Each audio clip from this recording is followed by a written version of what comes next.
एक बार एक ऋषि ने सोचा कि लोग गंगा में पाप धोने जाते हैं, तो इसका मतलब हुआ कि सारे पाप गंगा में समा गए और गंगा भी पापी हो गई।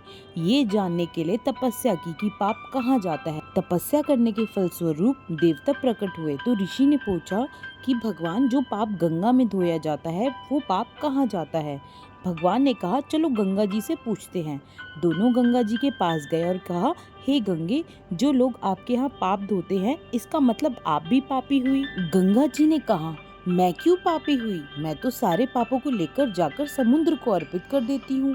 अब वे लोग समुद्र के पास गए। हे सागर, गंगा पाप आपको अर्पित कर देती है, इसका मतलब आप भी पापी हुए। समुद्र ने कहा, मैं क्यों पापी हुआ, मैं तो सारे पापों को लेकर भाप बनाकर बादल बना देता हूँ। अब वे बादल के पास गए और कहा, हे बादलों, समुद्र जो पाप की भाप बनाकर बादल बना देते हैं, इसका मतलब आप पापी हुए। बादलों ने कहा, मैं क्यों पापी हुआ, मैं तो सारे पापों को वापस पानी बरसाकर धरती पर भेज देता हूँ, जिससे अन्न उपजता है, जिसमें मानव खाता है। उस अन्न में जो अन्न जिस मानसिक स्थिति से उगाया जाता है और जिस रीति से प्राप्त किया जाता है और जिस मानसिक अवस्था में खाया जाता है, उसी के अनुसार मानव की मानसिकता बनती है।